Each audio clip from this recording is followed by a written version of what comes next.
Hello friends, लमोरिया study में आपका फिर से स्वागत है। मैं विकास कुमार आज नए टॉपिक पदार्थ की अवस्थाओं के साथ। आमतौर पर जो अपन पदार्थ की अवस्थाएं पढ़ते हैं वो पढ़ते हैं, तीन ही पढ़ते हैं, ठोस, द्रव और गैस। उसके अलावा भी अपन दो अवस्थाएं और पढ़ेंगे, जो एक तो होती है प्लाज्मा और एक होती है बोस आइंस्टीन कंडेंसेट। अब देखिए,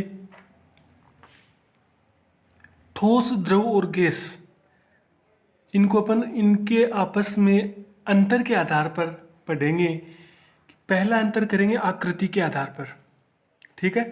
तो ठोसों की आकृति कैसी होती है? निश्चित होती है, ठीक है। कोई न कोई उनका आकार होता है। द्रव की आकृति अनिश्चित और गैस की आकृति कैसी होती है? अनिश्चित।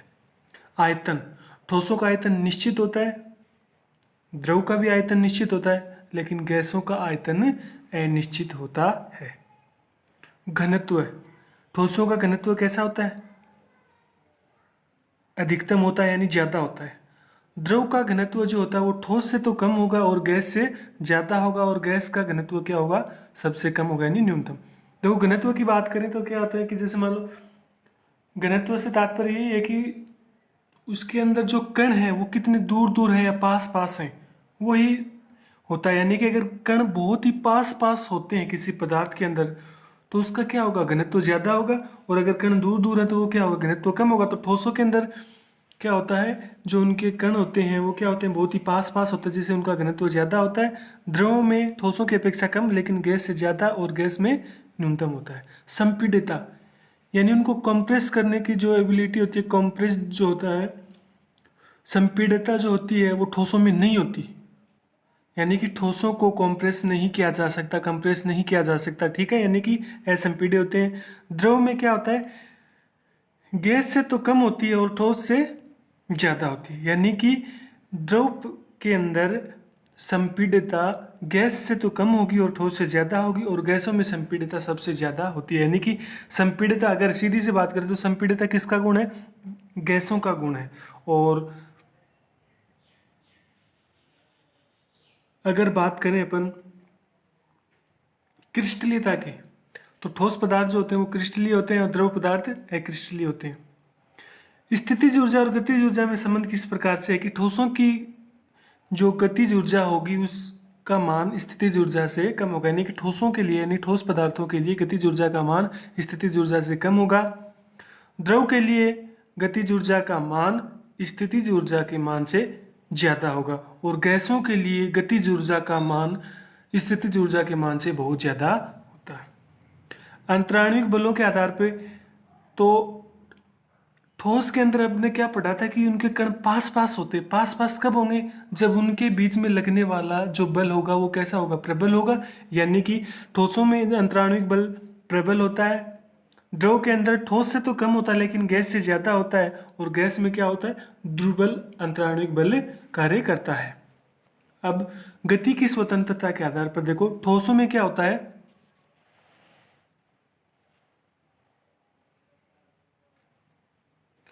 ठोसों में अणु जो होते हैं ना, वो मध्य स्थिति के दोनों ओर कंपन करते हैं लेकिन मुक्त गति नहीं करते। मतलब ऐसा नहीं, क्योंकि उनके अंदर क्या होता है? प्रबल अंतराणविक बल कार्य कर रहा होता है, जिस कारण से वो मुक्त गति नहीं कर पाते हैं। लेकिन द्रव में क्या होता है? ठोसों की बजाय अणुओं की गति क्या होती है? मुक्त होती है, लेकिन कैसी होती है? निश्चित होती है, एक निश्चित होती है, ठीक है। लेकिन वही गैसों में क्या होगा? अणुओं की जो गति होगी वो क्या होगी? एकदम फ्री होगी, मुक्त होगी, वो किसी भी रूप में गति कर सकते हैं। ताप का क्या प्रभाव पड़ता है ठोसों में? तो एक निश्चित ताप के नीचे पदार्थ ठोस अवस्था में रहता है, ठीक है। और जैसे जैसे उसका अगर अपन ताप बढ़ाएंगे तो क्या होगा कि द्रव जो है ना वो ठोस की तुलना में अधिक ताप पर पाए जाते हैं। देखो, सीधी सी बात है, जैसे बर्फ है। बर्फ क्या होता है? 0 डिग्री सेंटीग्रेड पर पानी जमता है, ठीक है। और पानी जमने के बाद में वो क्या होता है कि ठोस की फॉर्म में आता है। अब जैसे जैसे उस बर्फ को अपन टेम्परेचर देंगे, उनका तापमान बढ़ाएंगे, तो क्या होगा? वह द्रव में बदल जाएगा, पानी में बदल जाएगी बर्फ। तो इसका तात्पर्य क्या हुआ कि द्रव जो होते हैं वो ठोस की तुलना में अधिक ताप पर पाए जाते हैं। यानी कि जब बर्फ को गर्म किया तभी तो पानी के रूप में बदली हो। यानी कि जो द्रव पदार्थ होते हैं वो क्या होते हैं? ठोस की तुलना में अधिक तापमान पर पाए जाते हैं। और गैस जो होती है वो क्या होती है, द्रव व ठोस की तुलना में अधिक ताप पर पाई जाती है। ये तो हो गया ठोस, द्रव और गैस की तुलना, कि ठोस पदार्थों का आकार कैसा होता है, निश्चित होता है, द्रव का निश्चित होता है, गैस का निश्चित होता है, इनका आयतन, ठोसों का आयतन निश्चित होता है, द्रव का आयतन अनिश्चित, गैस का आयतन अनिश्चित। ठीक है, घनत्व के आधार पे अपन ने देखा, संपीड़ितता के आधार पे देखा। अब देखो पदार्थ की जो चौथी अवस्था होती है वो कौन सी अवस्था कहलाती है, प्लाज्मा अवस्था। कौन सी अवस्था होती है, प्लाज्मा अवस्था। अब ये क्या होता है प्लाज्मा,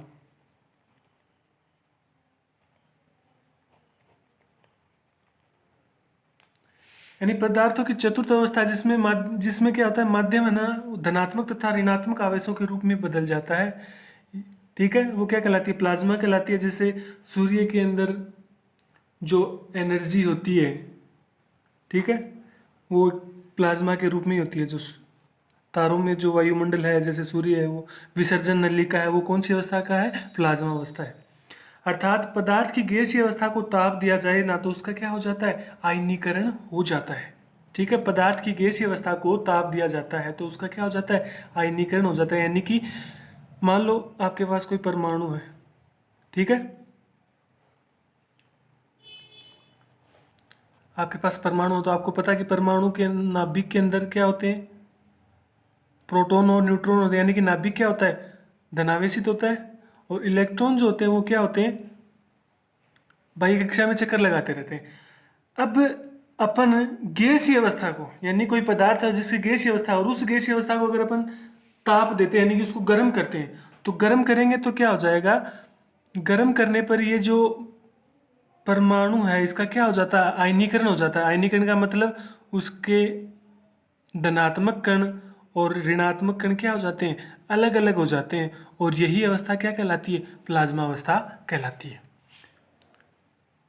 यानी पदार्थ की गैसीय अवस्था को ताप दिए जाने पर पदार्थ के अंदर जो परमाणु होते हैं उसका क्या हो जाता है, आयनीकरण हो जाता है, यानी कि वह प्लस और माइनस के रूप में टूट जाते हैं। ठीक है, तो वही अवस्था क्या कहलाती है, प्लाज्मा अवस्था कहलाती है।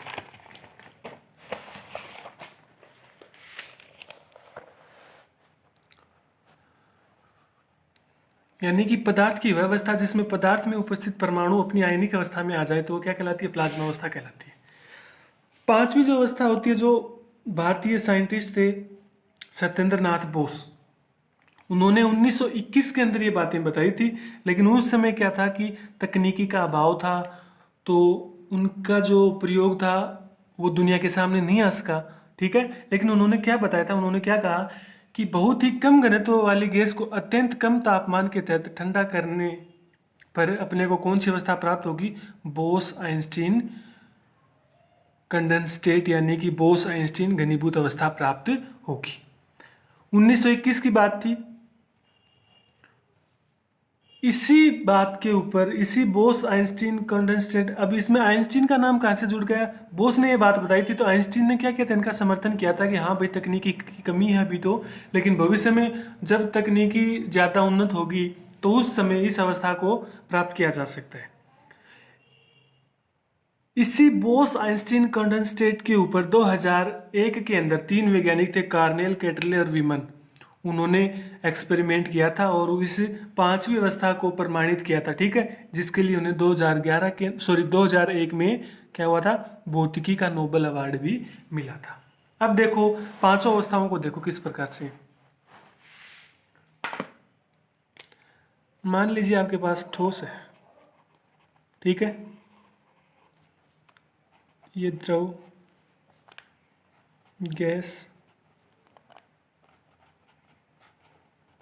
प्लाज्मा। ठीक है, ठोस, द्रव, गैस और प्लाज्मा। अब समझो इसको आसानी से। अब जैसे ही अपन कोई ठोस पदार्थ है उसको गर्म करते हैं, ठीक है, गर्म करेंगे तो क्या होगा, उसका आयतन विस्तार होगा। ठीक है, और वो किस अवस्था में आ जाएगा, द्रव अवस्था में। ठीक है, ठोस पदार्थ को गर्म करने पर वह किस में आ जाता है, द्रव अवस्था में आ जाता है सामान्यतः। तो इस प्रक्रिया को क्या कहते हैं, मेल्टिंग पॉइंट, यानी कि गलनांक। और वह ताप जिस पर वो पदार्थ ठोस से द्रव अवस्था में आ जाता है वो क्या कहलाता है, गलनांक कहलाता है। ठीक है, अगर द्रव को गर्म किया जाए और द्रव को गर्म करेंगे तो भाई आपको ये तो ध्यान में रखना है कि जैसे जैसे अपन पदार्थों को गर्म करते जाएंगे वैसे वैसे उनका आयतन क्या होता जाएगा, बढ़ता जाएगा। तो आपने ठोस को गर्म किया था, द्रव बना, यानी कि आयतन बढ़ा तो द्रव अवस्था में आ गया, जिसे क्या कहा गया, गलनांक कहा गया। ठीक है। अब अगर अपन द्रव को क्या कर दें,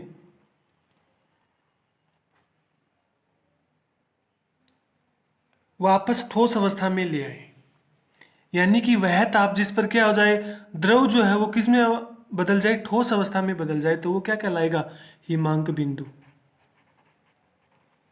यानी कि फ्रीजिंग पॉइंट।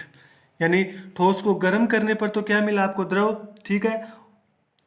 और वह ताप क्या कहलाता है, गलनांक कहलाता है, जिस ताप पर ठोस द्रव में बदल गया। फिर वह ताप जिस पर क्या हो जाए, द्रव क्या हो जाए, ठोस में बदल जाए, तो वो क्या कहलाएगा, हिमांक बिंदु कहलाता है। और वह बिंदु या वह ताप क्या कहलाता है, हिमांक कहलाता है, यानी कि फ्रीजिंग पॉइंट। अब द्रव को गर्म करेंगे तो उसका आयतन बढ़ेगा, आयतन बढ़ेगा तो वो किस रूप में बदल जाएगा, गैसीय अवस्था में आ जाएगा। तो ये क्या कहलाता है, द्रव का गैस में बदलना क्या कहलाता है, वाष्पीकरण,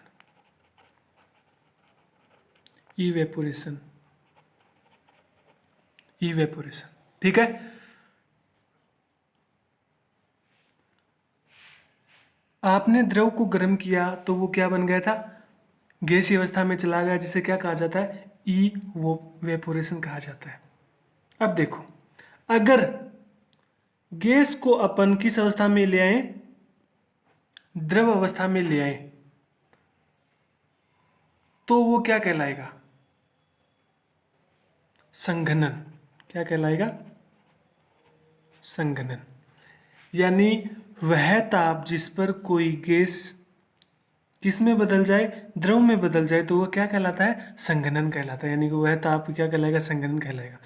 और अब अगर आप गैस को और गर्म करते हो, तो मैंने क्या बताया था, आप अगर गैस को गर्म करते हो तो क्या होता है कि गैस के जो परमाणु होते हैं उनका आयनीकरण हो जाता है, यानी कि वो प्लस और माइनस के अंदर विभक्त हो जाते हैं, तो वो अवस्था क्या कहलाएगी, प्लाज्मा कहलाएगी। और यह प्रक्रिया क्या कहलाती है, आयनीकरण। क्या कहलाती है, आयनीकरण। ठीक है। और प्लाज्मा से अगर आप वापस किस में आ रहे हो, अगर गैस में आ रहे हो, तो वो क्या कहलाएगा, वी आयनीकरण। ठीक। यानी कि ठोस को गर्म किया, द्रव अवस्था में है, क्या कहलाया, गल गया, वो गलनांक कहलाया। द्रव को आपने क्या कर लिया, ठंडा कर लिया। ठीक है। तो वो क्या होगा, हिमांक, यानी द्रव जिसके ऊपर ठोस में बदल गया, हिमांक। द्रव को गर्म करने पर वह गैसीय अवस्था में आ गया, तो वह क्या कहलाएगा, वाष्पीकरण कहलाया। और अगर अपन गैस को ठंडा कर देंगे तो वो क्या आ जाएगा, द्रव अवस्था में आ जाएगा, तो क्या कहलाएगा, संघनन कहलाएगा। ठीक है। अगर आप गैस को ताप देते हो, ठीक है ना, तो वो किस अवस्था में आ जाएगा, प्लाज्मा अवस्था में आ जाएगा। यानी कि उस अवस्था में क्या हो जाएगा, उनके परमाणुओं क्या हो जाता है, आयनीकरण हो जाता है, यानी वो प्लस और माइनस के रूप में विभक्त हो जाते हैं। और अगर प्लाज्मा अवस्था से आप क्या कर देते हो, उसको वापस गैस में ले आते हो, तो वह प्रक्रिया क्या कहलाएगी, वी आयनीकरण कहलाती है। अब देखो, बोस ने क्या बताया, कि बोस ने बताया कि जिस प्रकार से आप ठोस को द्रव में बदले हो, द्रव को गैस में बदले हो, और गैस को आप टेम्परेचर दे के आप कहाँ ले जा रहे हो, उसको प्लाज्मा की अवस्था में ले जा रहे हो। तो बोस ने कहा कि इसी प्रोसेस को आप उल्टा करो, आप गैस को गर्म करने की बजाय आप क्या करो, उसको एक ऐसे टेम्परेचर तक गर्म करो कि वह सीधा किस अवस्था में आ जाए, ठोस अवस्था में आ जाए। और वही अवस्था उन्होंने क्या बताई, बोस आइंस्टीन कंडेंसेट, यानी बोस आइंस्टीन घनीभूत। यानी कि आप गैस को क्या कर रहे हो, जब गर्म कर रहे हो तब तो वो प्लाज्मा में जा रहा है। तो बोस ने कहा कि आप इसका उल्टा करो, आप गैस को क्या करो, बहुत ही कम तापमान पर है ना, उसको ठंडा करो, तो वो क्या हो जाएगा, वो सीधे ही किस में आ जाएगा, ठोस अवस्था में बदल जाएगा, जिसे क्या कहा जाता है, बोस आइंस्टीन कंडेंसेट कहा जाता है। ठीक है। अब वो टेम्परेचर कितना बताया उन्होंने, वो टेम्परेचर बताया उन्होंने -273 डिग्री। इस टेम्परेचर पर आप अगर उसको क्या करते हो, ले जाते हो गैस को -273 डिग्री सेंटीग्रेड पर आप ले जाते हो, तो वो क्या होगा, सीधे ही ठोस अवस्था में आ जाएगा, जिसे क्या कहा जाता है, बोस आइंस्टीन कंडेंस स्टेट, यानी कि पदार्थ की पांचवी अवस्था। ओके, वीडियो पसंद आए तो लाइक एंड शेयर जरूर करना। Thank you.